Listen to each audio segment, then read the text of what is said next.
Hi, this is Michael Reddy. This is a Family Energetics free evening. And what I plan to do tonight is move in leisurely fashion through the presentation that I gave at the recent Association for Comprehensive Energy Psychology conference in San Antonio. So we're probably going to have a lot of comments and things like that in this because the only times I've presented it, I've had to move through it in a specified amount of time, and I'm going to be leisurely about it this time. This is the title screen. Everybody see it? Yes. Give me some yeses. Yes. Okay, so this is called the introduction. Any questions? Nah, probably not. Okay.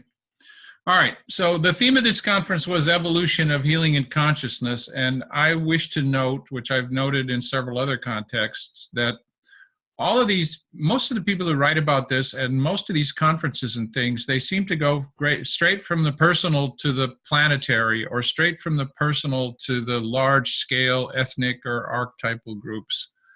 And it's only the family constellation people that really focus in on the collective family and organizational consciousness.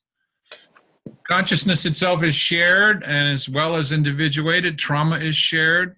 And so I think if we're going to evolve healing and understanding of consciousness, we really have to take that collective aspect into account. I think that most of the troubles in the world, I know that you can, point to trouble spots of many kinds, but I think one of the biggest trouble spots is we don't know how to deal with our extreme individuality, coupled with what is, tremendous and powerful collective tendencies, our social empathy system and whatnot.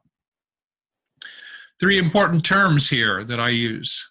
So for something to be nested, it means it's contained within and it's shaped by. Scales mean different sizes in the nesting. So larger scales, smaller scales. So organizations, in some sense, contain the families of the workers, and the families contain the individuals. And the individuals even, you'll see me saying, contain an internal family system. Those are all nestings on different scales. For something to cascade means it repeats on smaller scales. So it moves from the larger to the smaller.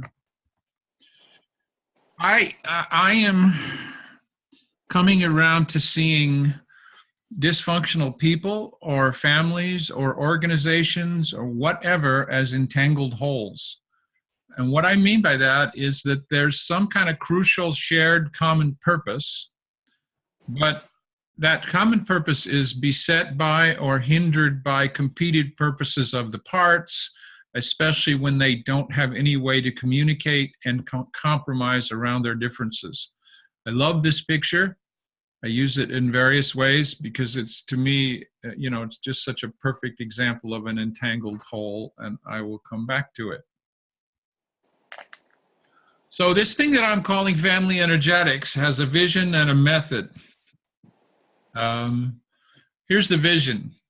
We have to see ourselves as linking into larger group intelligences that operate largely beneath our awareness. Now, most of you know what I mean by that, but I will dig into that deeper shortly. Trauma scales. It behaves similarly in individuals as well as in larger groups. It's doing the same thing.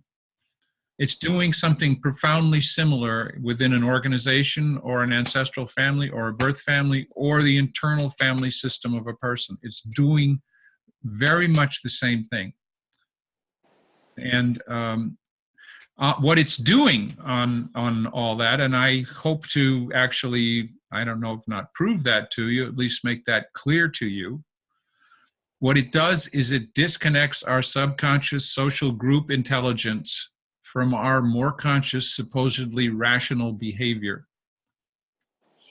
And I'll give you examples of this on all of these scales.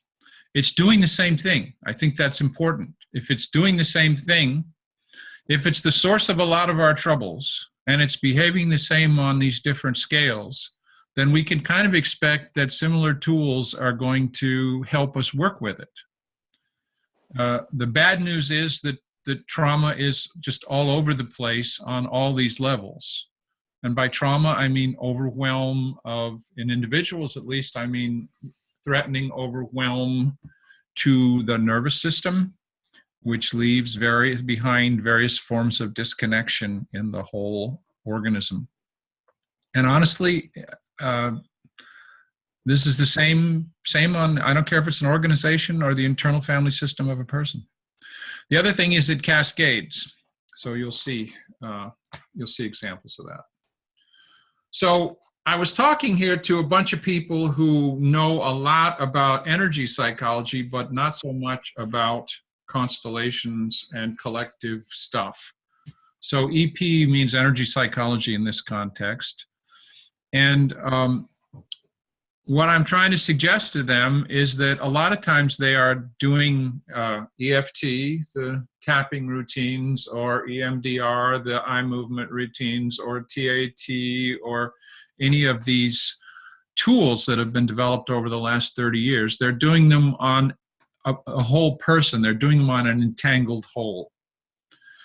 And I'm of the opinion that, like, I don't trust muscle testing in a lot of cases because, yes, the body is answering, but I don't know what personality part happens to be motivating the body at this point. And most people have their different personality parts, and those personality parts are generated very clearly by the developmental family and the ancestral family. We are loyal to, we reject, we do learn from, we imitate, or we disimitate. And those, the influences, those influences form the different parts of us that compete for attention and compete for achieving their different purposes inside of us. I'll stop for a minute. I mean, I will stop in a minute. So sometimes it's better to, what I'm basically saying to the energy psychology people is sometimes you would do better to do a 2 or 3 chair process, which is a tiny constellation. You would do better to do that and then do EFT on one or the other. I'm probably getting ahead of myself a little bit here, so let me just, because I've got an example of that coming. Okay, so anybody want to say anything about that at this point? Any of that? I mean, it's all going to be spelled out a lot more, so you might not, but I'm open for questions or comments. I agree with you totally, Michael, and I think it is an amazingly brilliant insight, and is part of the reason that we don't actually change or heal so easily, is because we're not embracing all of those other parts within the larger family system. So thank you for sharing this, and it's good information. Well, thanks. I mean, I appreciate your compliment. All right, so let's try to get this clearer. Anybody else you want to say anything? Or Izzy's not here yet. She'll be back. All right, so I think you've seen this. We're going to start. Here's a pure group intelligent termite colony, right? You've seen this example from me before, I think most of you. This colony does, it's an amazing organism. It does responsive and adaptive things. It builds this amazing structure here that has ventilation and drainage and nurseries and farms of fungus, and it fights wars, and it knows when the food supply is in that area has become depleted, so it picks up and moves to another place and builds another one. And where's the brain? Well, there's no brain in any place. It's what's called a distributed intelligence, which means that in the behavior of each part, right? The interactions between the parts form collectively an intelligence. This is a pure group intelligence.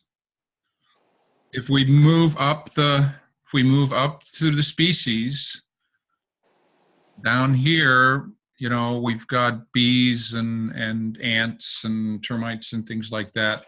If we get here, we immediately, in herd animals, we immediately start to have more individual intelligence, but this distributed group social intelligence doesn't go away.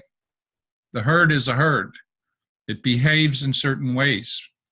The deer are all relying on one another in a totally instinctive way to watch in all directions and listen for predators. And if one bolts, they all bolt. And if we move to pack hunters, we've got a lot more individual intelligence. We've got a lot more competitions for dominance. The way that wild dogs, for example, mate, and wolves, it's only the alpha male and alpha female that have the pups, and the whole rest of the pack supports that. But we've got more individual intelligence. If we move to primates, we have still more, but we haven't lost this group social intelligence. It's very powerful. And we move to humans, and we've got an extreme of both. We've got a tremendous distributed social intelligence. It's based on our social empathy system. If you read Dan Siegel or any of the people working in social neurobiology, the neurological hardwired parts of this are well known, being studied, and well understood, or increasingly well understood. I think our biggest problem really is that we do not know how to fit these two together. In the United States in particular, we've tended to ignore this group intelligence. We're afraid of communism. We believe in rugged individualism and all this kind of stuff. But this social intelligence, it doesn't go away. It's the family system that we talk about in constellation work. It's the ethnic system. It's the religious system. Or the soul, the family soul, we call it sometimes. How does this group intelligence work? It's got all this hardwired stuff. And, experts will tell you most of the communication in human language in face-to-face social situations is not the words. The larger bandwidth is in the gestures, the tones, the facial expressions, the postures. We've got also biofields, which are both, well, your heart creates the largest electrical field around your body, your heart and your blood. Way bigger and stronger than anything your brain does. And then there's another brain in the stomach as well.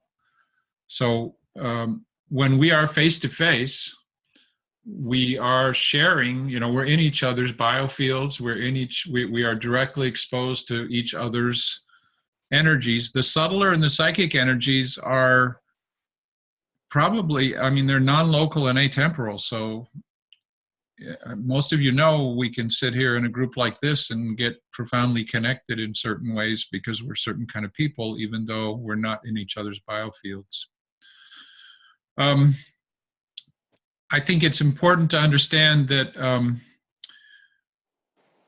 oversimplifying a bit, the way that you understand, empathy, your ability to understand what is happening when you see a person doing something, you basically send sort of trial signals from the same neurons. They're the same neurons that I'm using to move my arm.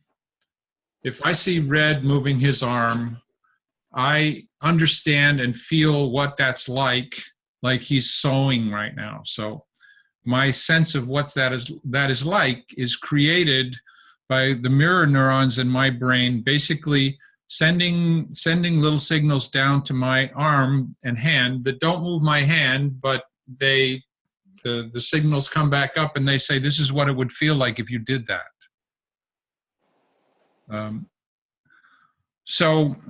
Okay, so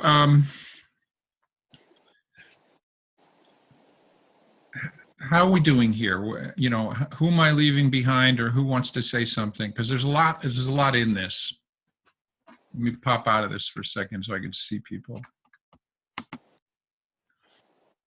Who's here? Well, I've heard your lovely lecture before, but I love hearing it every time because it just goes in deeper. So I agree. I'm just enjoying. All right, I'm going to just turn a fan on. It's getting warm here. Now, in defense of my sewing, Why do you have to defend it? I feel like it calls in my ancestors who'd be sitting around the fire trying to survive in this little town in Kentucky, you know, and they're all making busy work, but they're still sharing and talking. And Yeah. Well, I didn't ask you to stop. okay. It just feels like very much a sharing, and yeah. It could be a weaving. Yeah. Could be magic. Yeah. All right. Okay. All right. So we'll go back.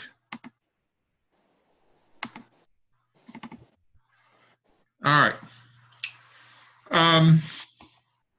Okay, this is a really important slide.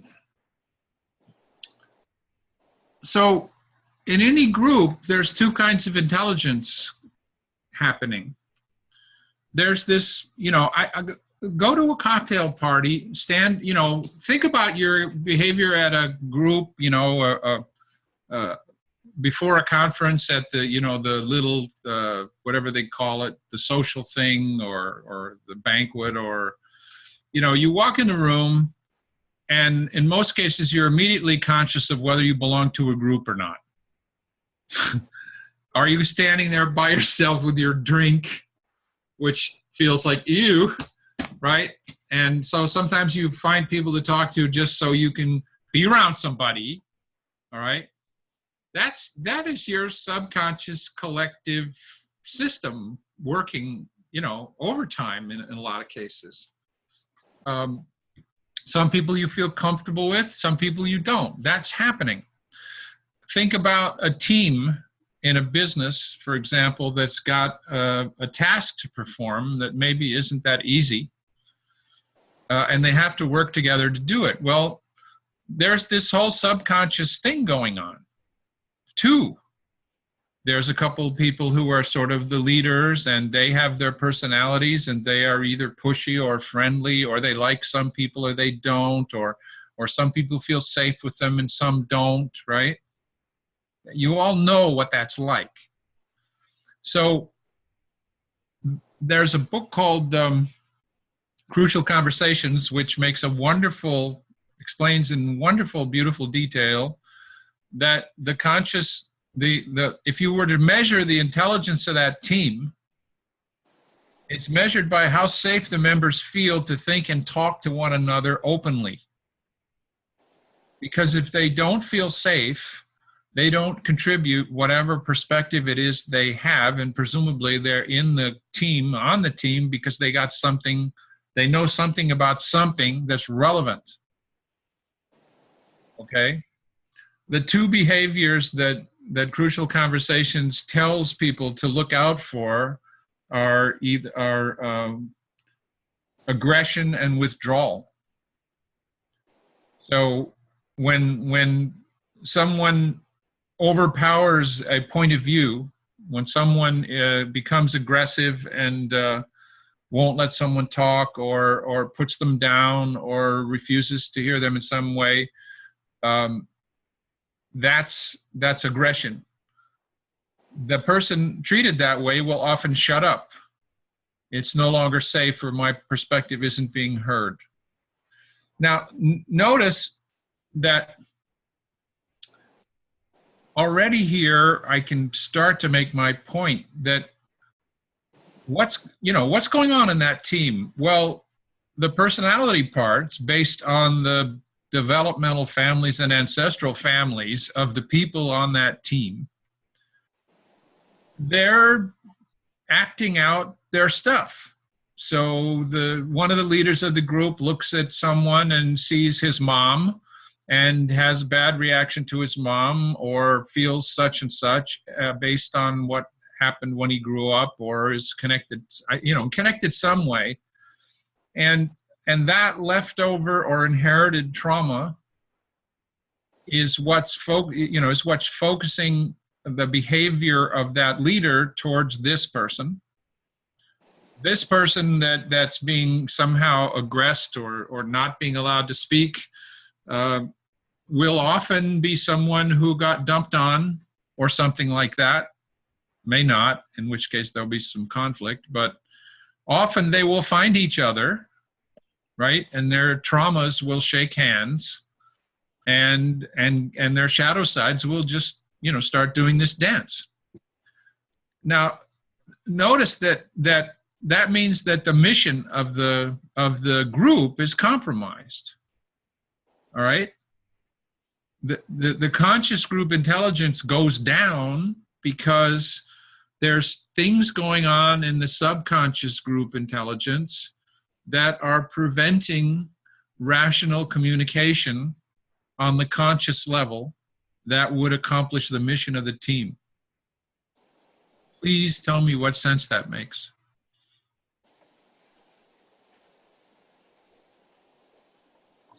Total sense. Got it. Yeah.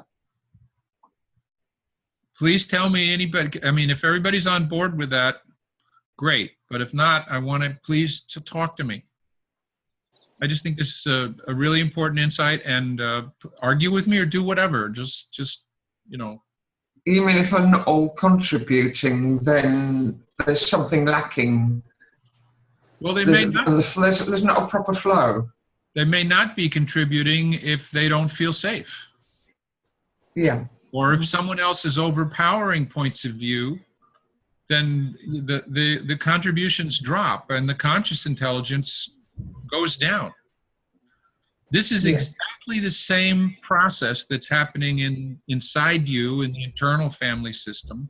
It's the same thing that's happening in families. It's the same thing that's happening in ancestral family systems. It is always the same thing, that the trauma, these overwhelms, which we'll come to more, I'll do more about that in a second, leave disconnections, and those always block the communication between the subconscious group intelligence and the conscious rational action. I have more examples of this. All right, I'm going to go on. So, tiny tutorial on individual trauma. This comes from Dan Siegel's book, Mindsight. Some of you have seen this before. Wouldn't hurt to see it again. Let me get these pictures out of the way. Yes. Okay. So normally, this is oversimplified, but it's real neurology.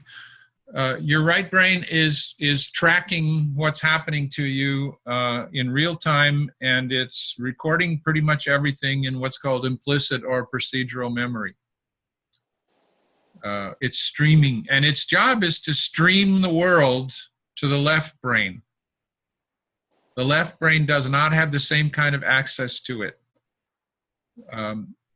The right brain is more connected with the body. It receives experience first, and it performs the basic pattern recognitions and whatnot on it, and it records it, and it passes it via the hippocampus to the left brain.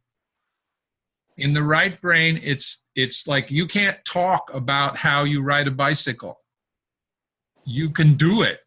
You can't talk about how you walk. Do you understand me? These are implicit or procedural memories.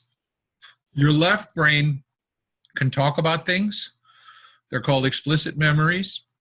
It builds the narrative of your life.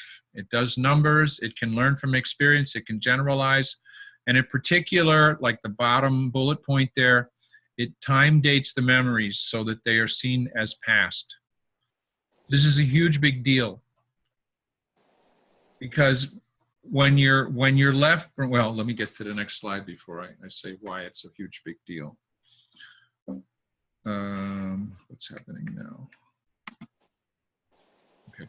So during, when you go into what I described in a blog as not just fight or flight, but it's first look for friends, then go into fight or flight.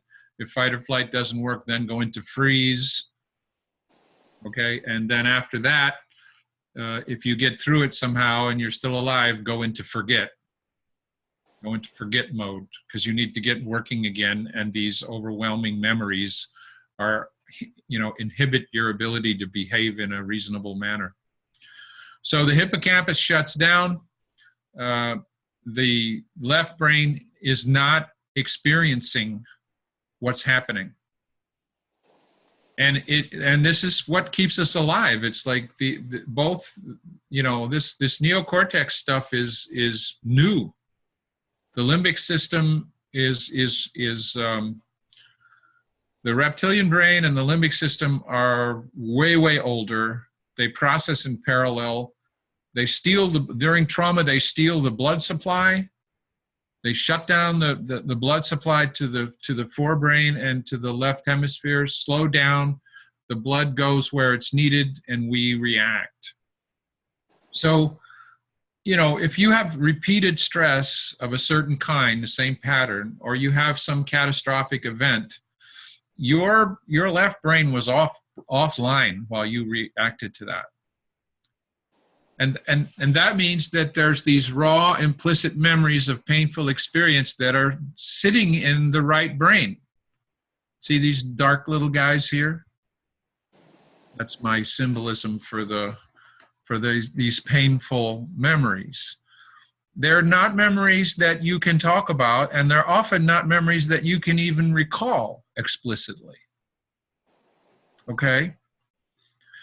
But they're there, and they're part of the pattern recognition process that's going on over here. So when things happen that are similar to those raw memories of past overwhelm, you get one of two things. If the similarities are really big and powerful, you'll get a flashback, which is, or in therapeutic language, we call that flooding. Client gets flooded, overwhelmed, right? That's because all that stuff, this is the classic example is the combat veteran who, here's the car backfiring. It's 12 years since he left Iraq or whatever. Here's a car backfiring. He drops his groceries and he's under the van. It's just, his brain is hijacked. Follow? That's a flashback. Much more often and much more common are what I call blurbacks in my book. The milder memories transfer. And the thing is, folks, the left brain has to make sense of those as happening now because it never knew they were over. You understand me? Is that making sense to people?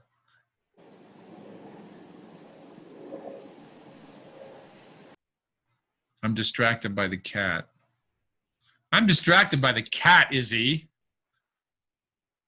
Well, okay, now the cat's okay, I guess. Now Red went away. Why'd Red go away? The sewing was fine. I guess the cat's fine too, but it's kind of hard to, well, whatever. Looks like a hat now. Okay, so we're all having blurbacks a lot of the time. And that leads to worry, mistaken perceptions, sadness, all kinds of things. All right?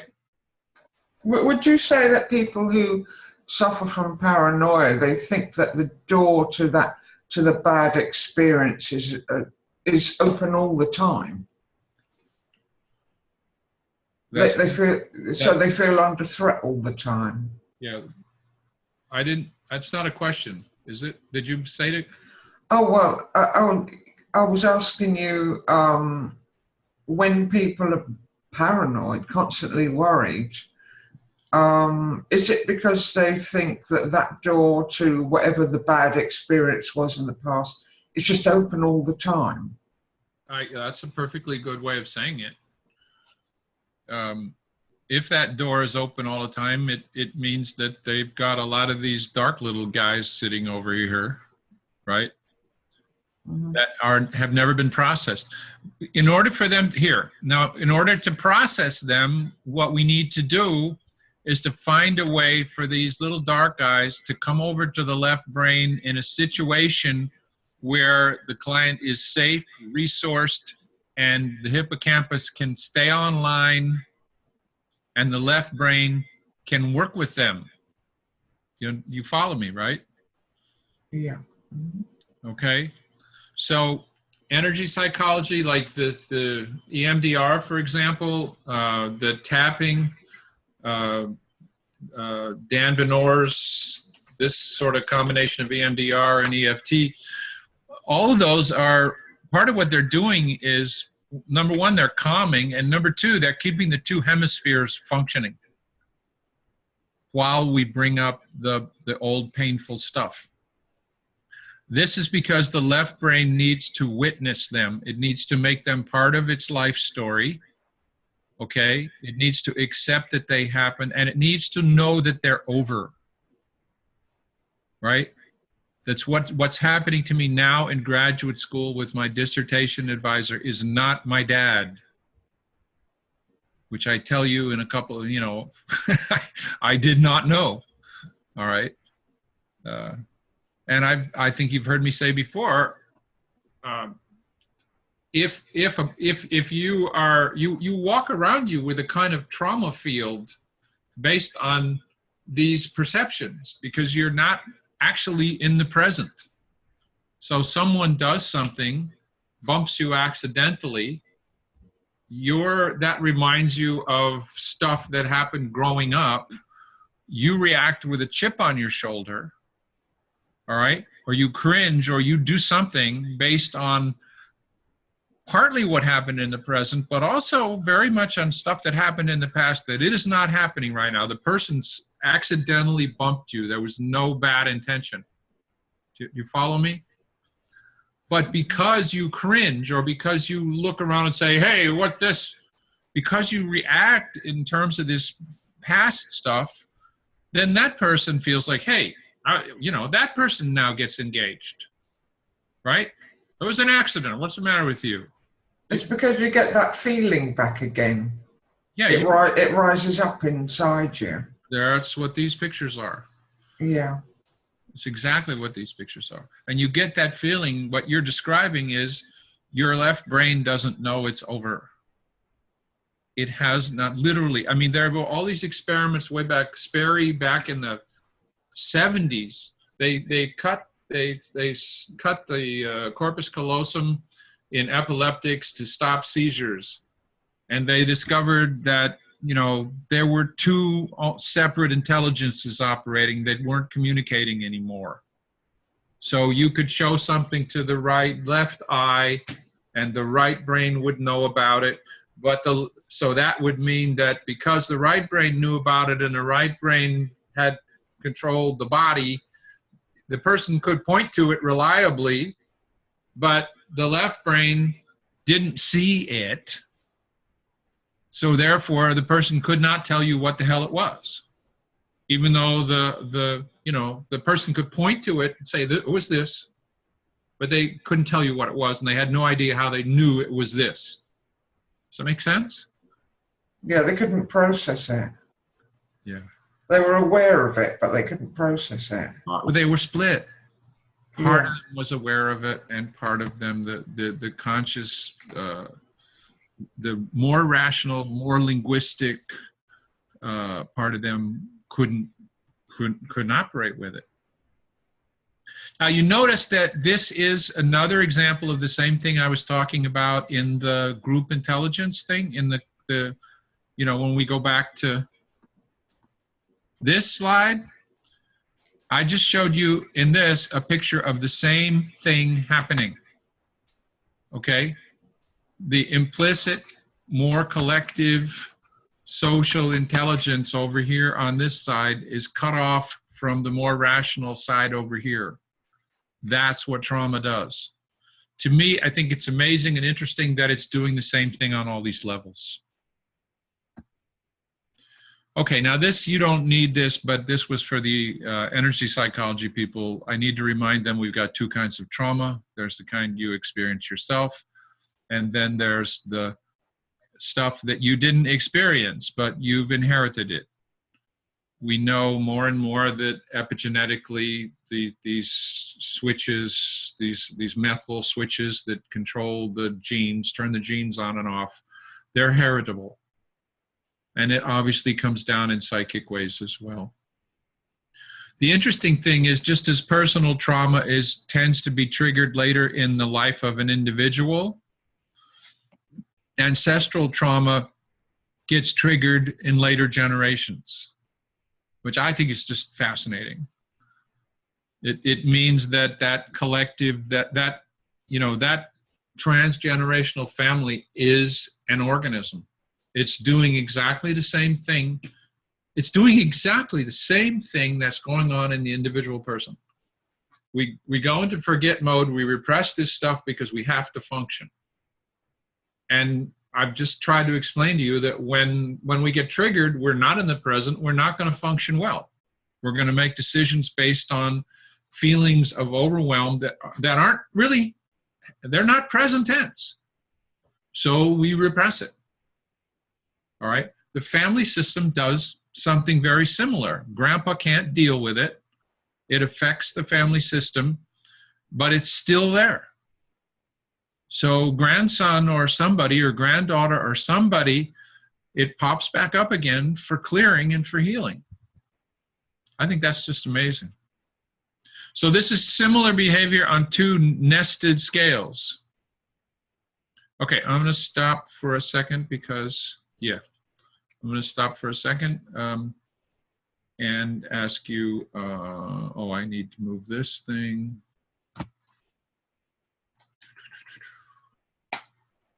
Okay, talk to me. What do we got to say here? What do you think? You're thinking, people.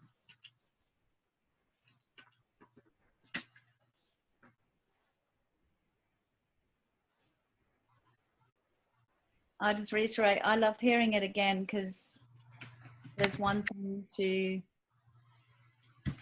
feel like you've heard it and you know it, but I'm not sure. And so to hear it again is just really great. Well, it makes sense to you, apparently. Yes, it makes sense to me, totally. Okay. If it's making sense to you, what do you do with it? How do you use it? How does it affect you? What can we do with it? I'm just trying to get you to talk, that's all of you. Hi, Linda. Linda H. this time, who just showed up.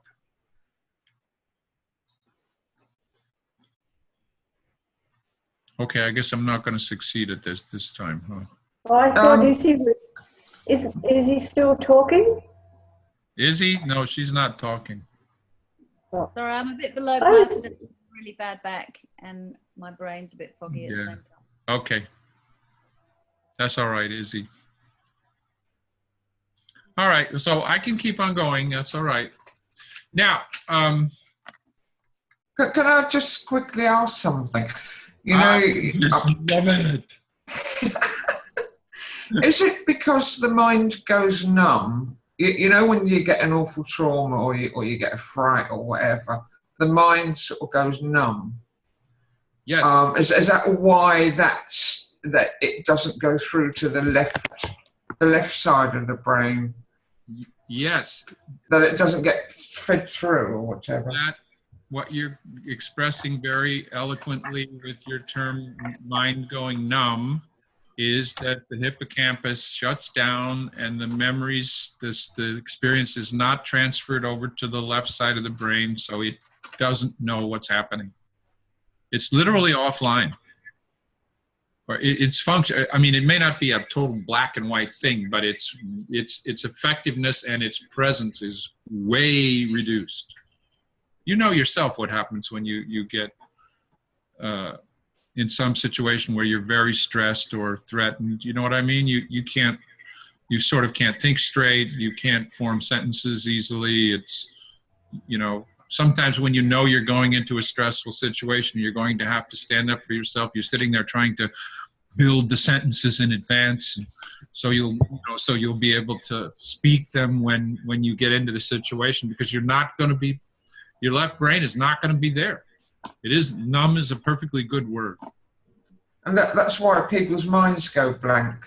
You know, when let's say they want to do a speech that they've memorized, and they're so nervous, so when the time comes, their mind goes blank. Yeah. Yeah. I'm trying to give you sort of a neurological picture of what going numb and going blank means. And even it's kind of what is happening for me in this very moment, because when my back is bad and my pain levels are high and I'm so physically stuck where I am, I can hardly move, because if I move, it feels like my disc is going to go. So my fear levels are higher than, well, I don't normally have any fear levels. So, but right now, you know, I'm in that, well, I'm in freeze. I'm certainly not in flight. I ain't going anywhere. But I guess my body to some extent is re-traumatized by my accident. And so therefore, yeah, my brain is I'm not in left brain thinking integrated. Yeah, it's kind of a perfect example, really. It's a perfect example, and of course, it's a paradoxical example, because by explaining that, you just proved yourself wrong. That's just a joke. But I mean, you just did a wonderful left brain job on it, right? I'm just playing, Izzy. You know that. Yes, yeah, I know you are. But in some respects, the only reason why I'm able to express that in any kind of eloquence is because this is not the first time I've heard this. Yeah. You know, I've heard this, 3-4 times this lecture or something. And so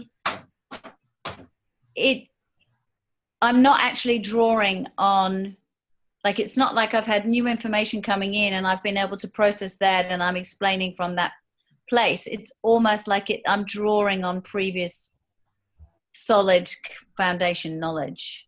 Okay. More, I think. Yeah. That makes sense. Okay. Let's now at this point in you know, at ASAP at the conference, I show them the movie of the Terrible Migraines Fade constellations, right? I don't think with this group we need to do that. We can if you want to do it, but basically I think most of you know that you know, I built that model in Coaching Spaces of that thing, and I've shown it lots of times. And this is just basic stuff for them about constellation work. Has group and private forms. Most common private form looks like sand tray. Group form looks like slow unscripted psychodrama.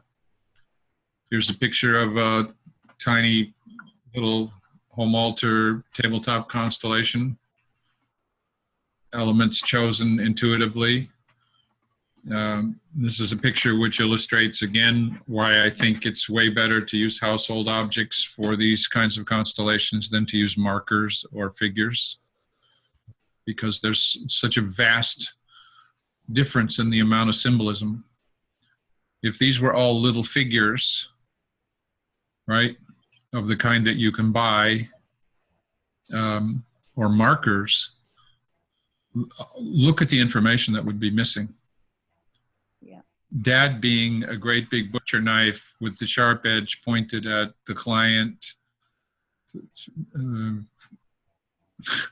You can't make this stuff up, so to speak. I mean, all right, so this is the video that I tend to show people. We're not going to do that.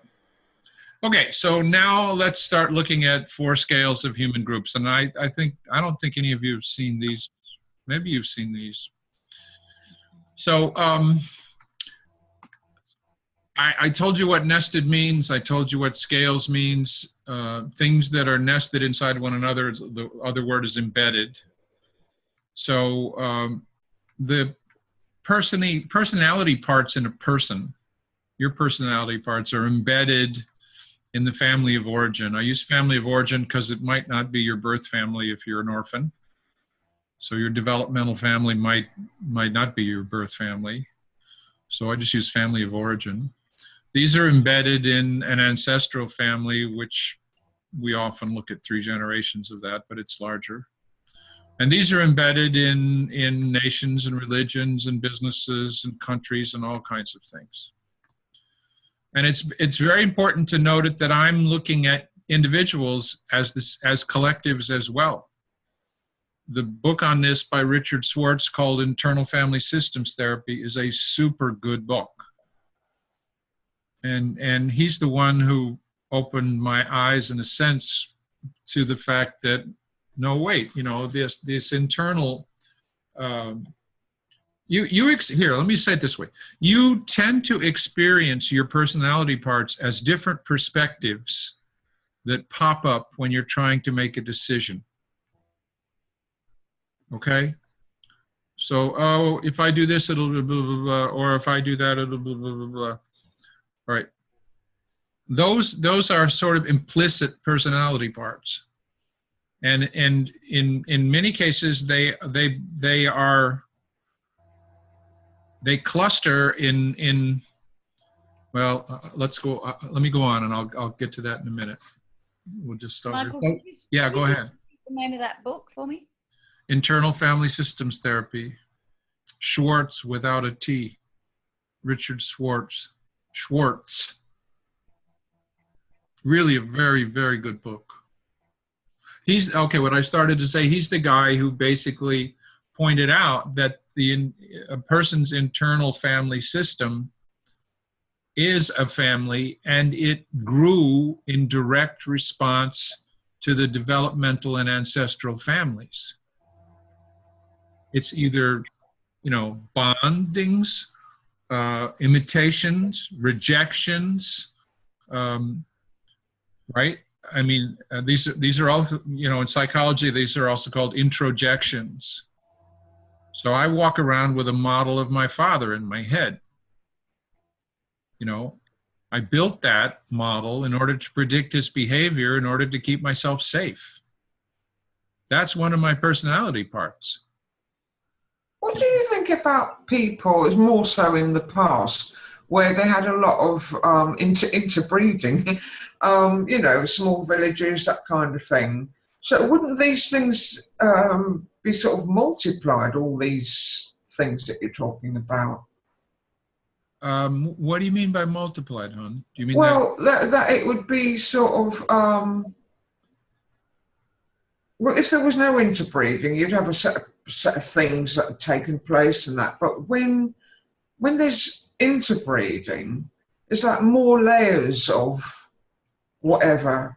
It may be. I haven't really thought about that. I mean, I think we got an awful lot of layers anyway. In everybody. I would have to think about that a little bit. I mean, with the royal family, I suppose you could say, you know, there were problems there.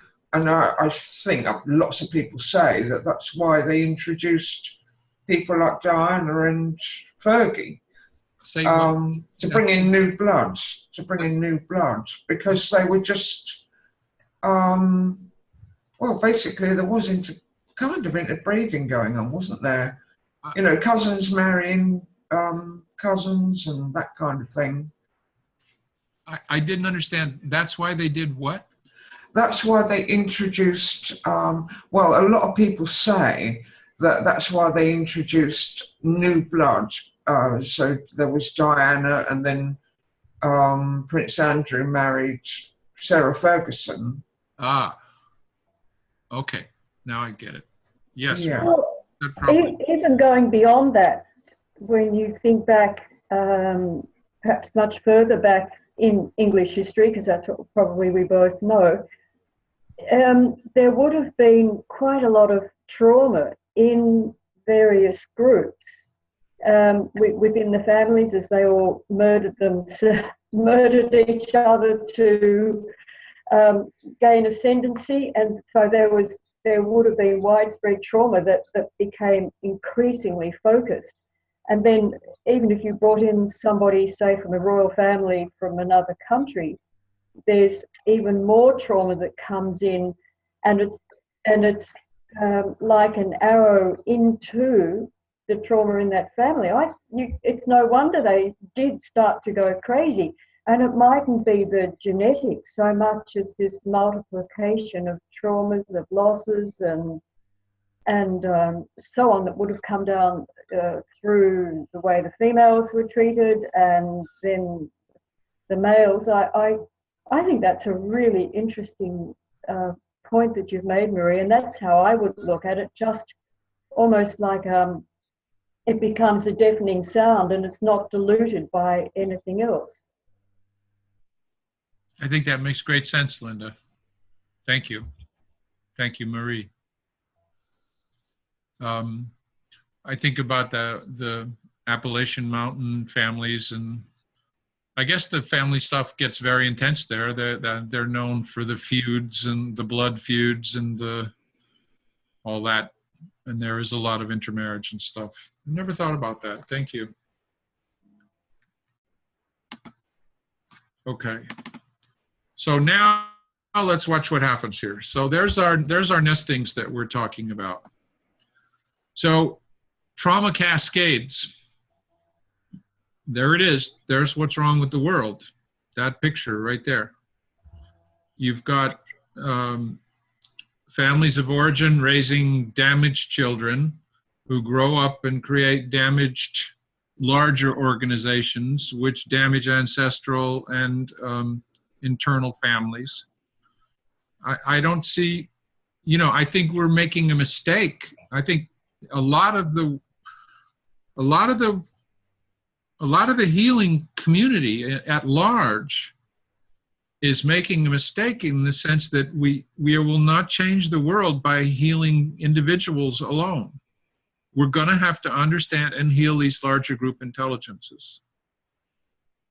That's why I go around outside of the constellation community trying to proselytize this perspective. But anyway, there's the picture, right? The cascade it's a rolling cascade of trauma. And I mean, the bad news is it's everywhere on all these levels. The good news is we have a single source for an awful lot of trouble. And in fact, we have low-tech, accessible tools that work, all right? And in this case, I think of constellations and energy psychology and some of the other trauma-related, somatic experiencing. We've got tools that work. Now, there's not enough people who know how to administer them, and people don't have money to get them. And if we don't start raising our children, if we don't stop it down here, we're lost. Sorry if that sounds dire. Okay, so now notice, here we are, and here's my generalization that we got this unconscious group intelligence on this side. So we got over here on this highest level, we got things like corporate culture. And in the ancestral family, we've got the family secrets. We've got things that happen that were known but are not told. And in the family of origin, we've got the way things actually happen as opposed to what's said, the do as I say and not as I do, which children never, they're not keying on that. And in the internal family, we've got what's felt but not spoken. and on the other side, what's acknowledged and can be spoken. So the corporate culture, trauma, and where does the trauma come from? Well, in a lot of cases, it comes because the people in charge of the corporate culture, in charge of the corporation, grow up with traumatized personality parts. Do you follow me? They grow up with their consciousness split off already from their social empathy and their collective deeper intelligence. So when they act up here, they create systems where the corporate culture really doesn't support the mission statement. We think we're doing this. We say we're doing this. But if you look at what's really happening among the workers, no, that's not what we're doing. We can't do that. We don't have a way to do that. We don't have a way to do that because we cannot talk about why the mission statement isn't realizable. I designed custom software for businesses, and this was just so clear. You ask the managers what they want. They say, well, the systems work this way. Then you go and you talk to the line workers sitting in the desks, and they say, no, they don't. That never did work. What I do is I go and tell Jane, I go tell Jane when these things are going to screw up, and then she fixes it. But I can't tell my manager that. Do you understand me? Building this software was the hardest damn thing. I spent 10 years in one business trying to do this, building this thing from 6 to 60 people. And you could not tell, it was not safe to tell the managers that their ideas of how it worked weren't actually happening. Do you understand me? And the business limped along in many ways. In many ways it did well, but in many ways it limped along because you couldn't get the software right. And the actual way that the human systems worked didn't really support the mission statement. It got in the way of the mission statement. And in fact, the covert mission of the owner and the couple people that were closest to him really wasn't the mission statement at all. It wasn't the overt mission statement of the business. Do you follow me? What have you got? You've got this unconscious group intelligence cut off from the conscious group intelligence, from the rational stuff. In the ancestral families, you got the family secrets versus the family stories. If you do constellations, you know about that. We were told that Aunt Maud died. No, Aunt Maud, 3 generations ago was sent to an asylum. It was so shameful that we didn't tell the kids what happened. So now somebody is loyal to Aunt Maud and suffering from, emotional anxiety or something, right? It's surfacing again.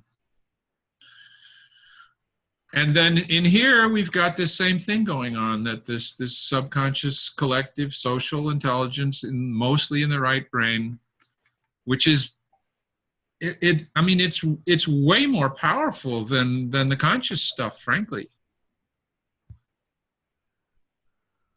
It almost always trumps the conscious stuff. You look at our government in the United States right now, dear God. All right. So being the operative word then. Huh? The fact that it trumps it being the operative word then. Yes, it does trump it. Thank you.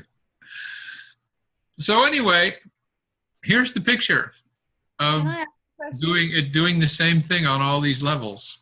Yeah, go ahead. You may have said, but what's the red line? What is the red line? I think that has to do with some slides that I left out. Okay. This was originally built as a 3-hour thing for a pre-conference training last year, and then I had to shorten it to 2 hours. So I don't remember what the red line is. Okay, that's all right, as long as I didn't miss something. Yeah, it was there for some reason. Would you say that in the past, if, say now in Ireland, when people were sort of kept down, that if you educated yourself you kind of, you did it in secret because you were being kept down in the past. Would that then affect someone in a later generation where their natural intelligence was being blocked? Quite possibly. I'm thinking of myself. That's what I'm thinking of. Well, But it just occurred to me when you were talking. Very possibly, right? I mean, you know, different in different cases, but you're loyal to the experiences of your immediate ancestors, right? That in order to belong to your family, your ticket for belonging is to experience the world the way they experienced it. So if they had trouble with education or had to sneak it or couldn't do it or whatever, it's perfectly understandable that you downline from them might be experiencing the same thing, even though it isn't actually necessary in your world. Yeah. Mm-hmm. Thank you for that. Thanks. All right, so anyway, there you are. I'm going back to this picture. If you think of the top half as conscious intelligence and the bottom half as subconscious social intelligence, then there's an awful lot of this kind of splitting going on. I'm fascinated by this insight. I think it's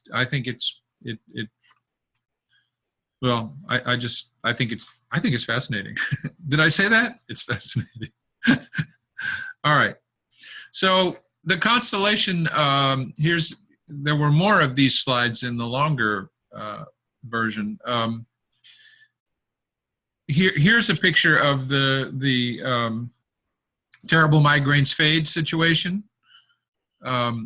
We've got, you know, this is the situation where Don's, his father's older brother fell down the stairs, died of a concussion. He now has migraines, right? Everybody remember that one? Okay.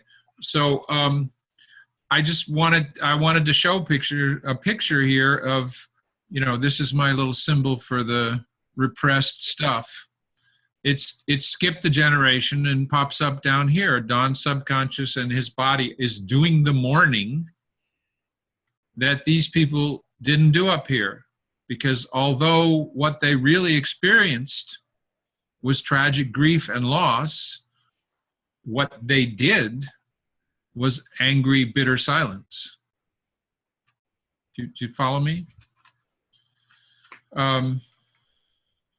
And I don't need to, you know, you can go, I think I dropped that slide out, but if you go back, there's another slide in one of the earlier versions, because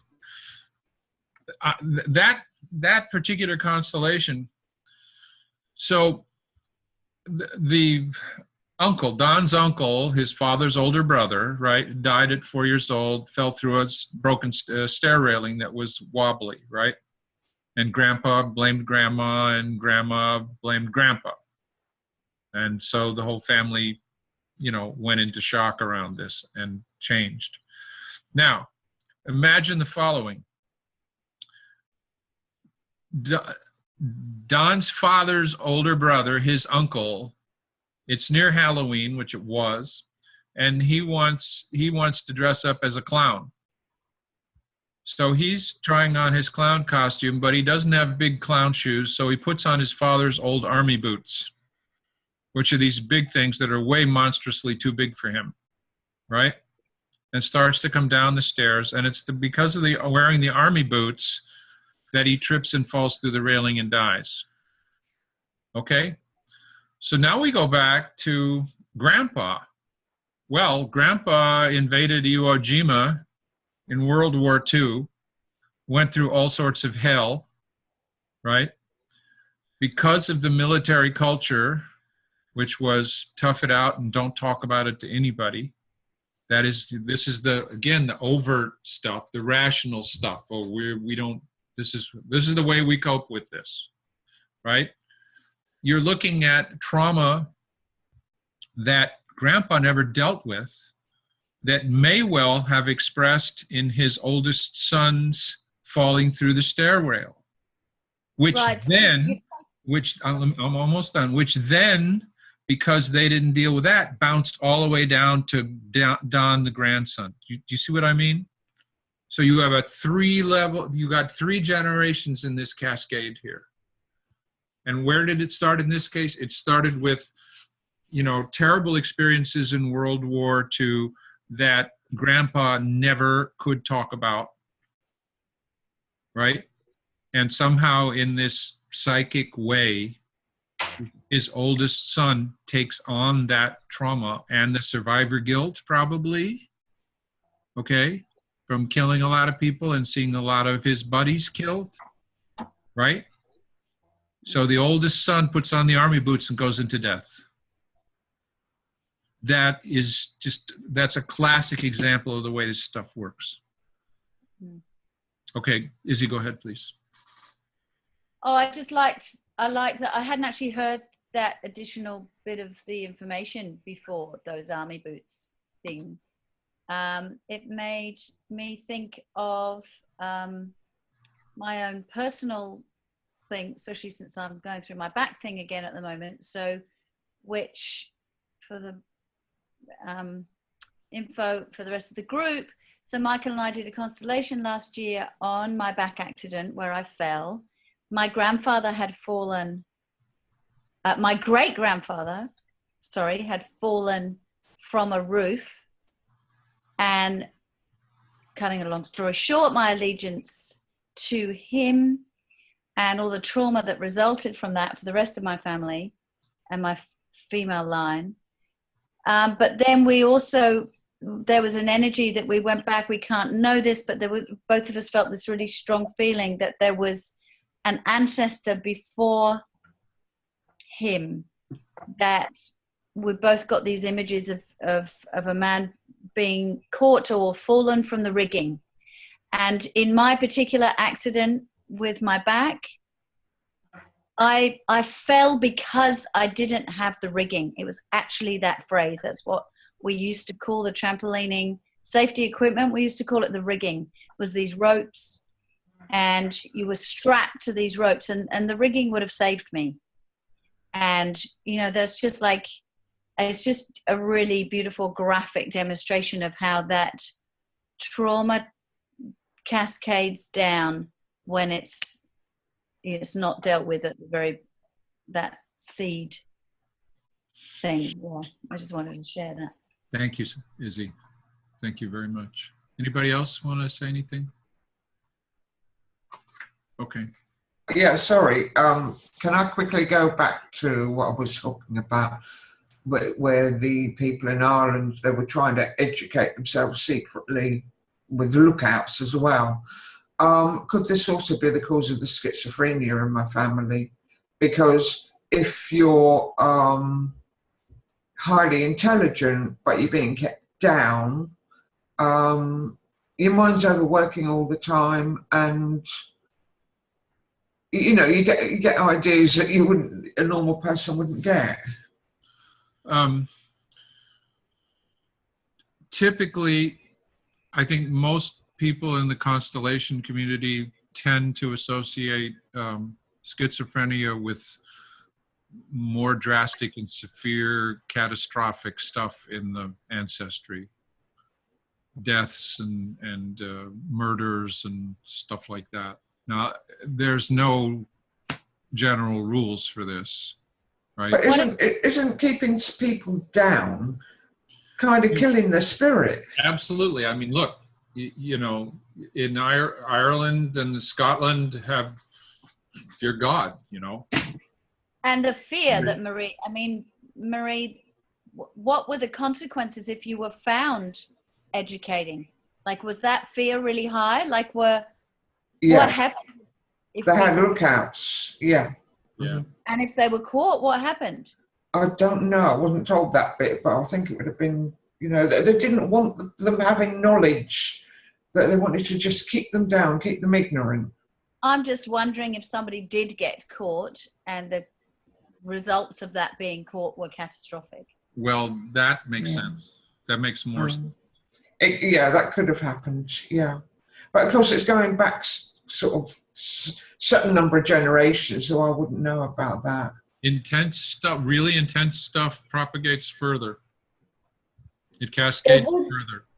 Yeah, there would have been an original event that caused them to have lookouts.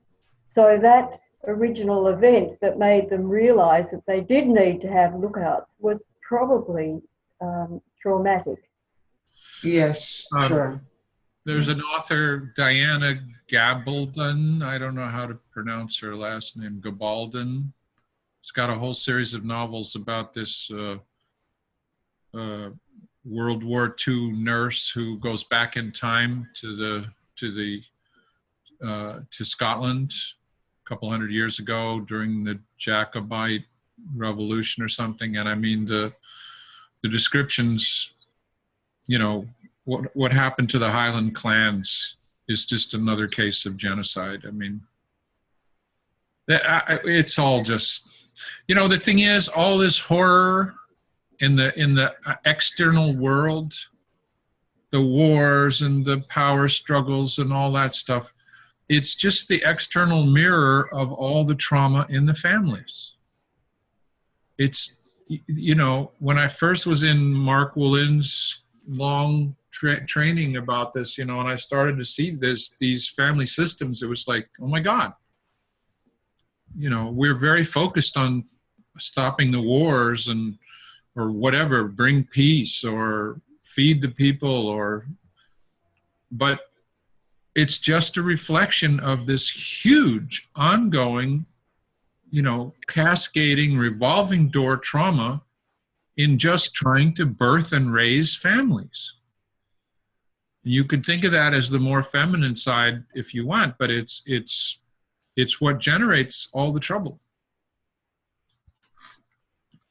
Yeah. Red, are you still listening over there? We'll see. Yep. Absolutely, yes. Okay, I'm just checking. All right.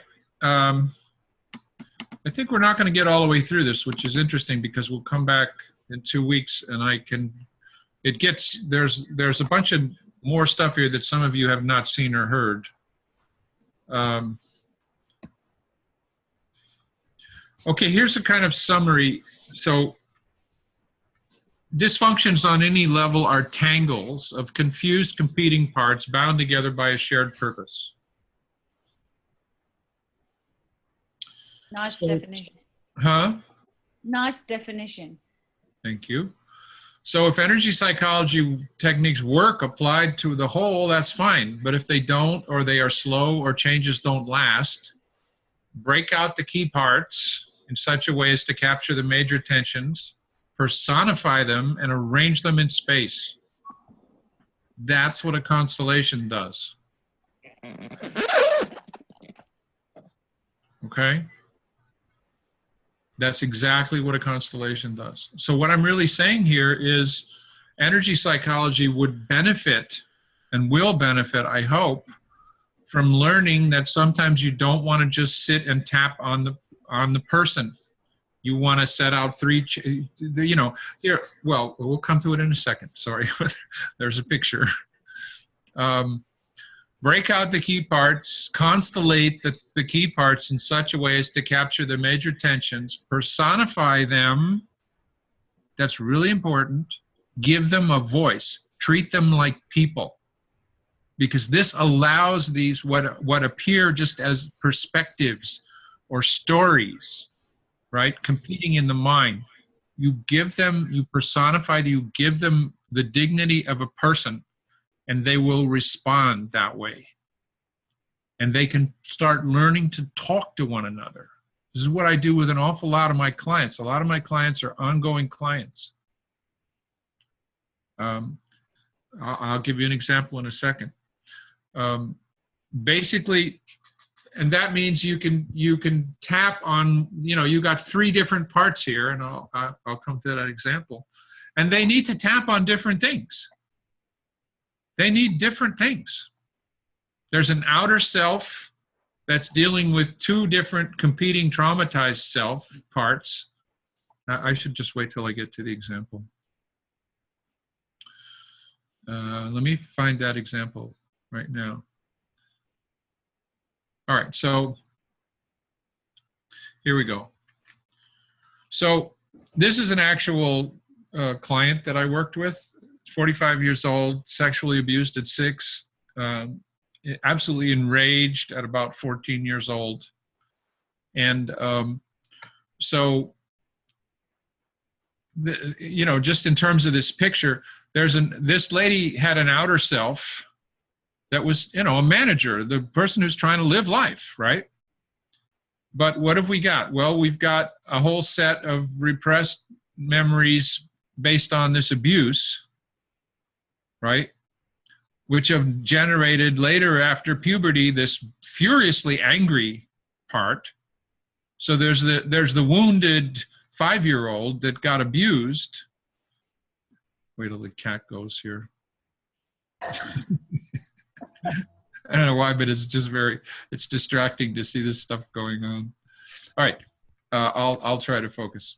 So we've got the 5-year-old personality part that got abused really badly, sexually abused. And then after puberty, we've got this 14-year-old who just is super angry, doesn't trust any adults, right? And now we got a 45-year-old outer self that's trying to live life. All right, and this was a large, beautiful woman, very, very statuesque and very beautiful and a powerful woman. And she had actually had fistfights with guys at times and gotten beat up doing it. She had been in a couple of her relationships had been abusive with men. She had 2 children with a narcissist guy, right? Was divorced. So the outer person, see, and we basically split her into 3 parts. We had 3 pillows on the floor. And I'll be going back to that slide in a minute. That's a baby constellation, folks. One of the precursors of constellations was Gestalt 2 chairs. All right. And I'm going to come back to all this next time, 2 weeks from tonight, because we can go deeper and say more here. But the outer self needs to tap on tolerance and an attempt to love these 2 wounded younger parts. Do you follow me? Because hating them and trying to make them go away doesn't work. All right? They need to be healed. So, for the one I'm thinking of as this little dog, Fluffy, this is the abused one. This one needs to tap on being overwhelmed by sexual abuse. This one needs to do work on, just being angry and out of control, furious. Obviously, they relate to one another. Obviously, they were generated by the developmental family. But they need, so you can put them in, you can put, a person, now I'll wait till next time, because we're going to run out of time here, because I can tell you about this in detail. And this lady over, I think it took us, I have these 18-hour packages. It took us almost 36 hours over close to a year, several full constellations and a bunch of this energy psychology work. But she got to the point where she was really in her power. She worked as a bartender in a upscale restaurant where she had to wear a men's suit. Everybody wore these men's suit thingies. And her supervisor was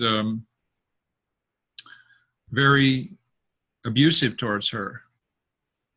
And she turned her self around to the point where she actually walked in and used her beauty to absolutely make him her ally, make him, yeah. I mean, she finally got to the point where he couldn't trigger her, and she realized all she had to do was walk up and throw her arms around him and say, "Oh, come on." And at that point, he was so taken, right? You know, he was so blown away, and she was a gorgeous woman. And she had a lot of male energy too. But that was the result of getting these parts to where they could relate to one another, not just in the sessions, but reaching the point where somebody can say, "Oh, that's so and so," right? That's this part of me. I can talk to this part of me. I can make deals with this part of me. We can make agreements. Do you understand me? We have agreements. I will pay a certain amount of attention to this part of me and work with this part of me, and then this part of me will agree to stay out of my way when I need to navigate the world or even start contributing. All right?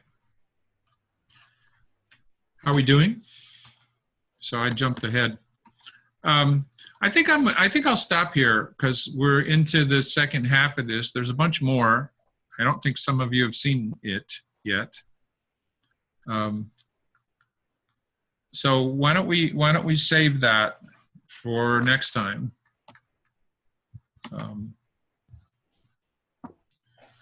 That's what I think so far. Okay, now it's your turn. You got to say something. Have a thought. Have an idea. I really like what we've talked about today. And part of it, I'm thinking, say, of, as you said, like organisations where what our common parlance would be people pushing their agendas. So you've got what would be the pure vision of the business, but people are pushing their agendas. And then I'm thinking, well, it reminds me of, say, a shock situation when sometimes the first thing people want to do is just talk. They've just got to talk and talk and talk and talk and talk and talk until they're just talking. And like what I suppose like verbal diarrhea, which is often another response to shock. And so in the constellations model or constellations world, this talking is what will happen down through generations until finally it's calmed down, and so there's not that gabba gabba gabba gab, and so you just, this pushing of the agenda is really just that, oh, something happened, and it's that getting out, even at a deeper level, and somehow we're equating that with when it's not processed. I think I know what it is, because I'm also thinking of, I've just read a book called Medical Medium, and he says at one point, people who indulge in excessive spirituality are often traumatized. And I thought, oh, I know that, I've been there.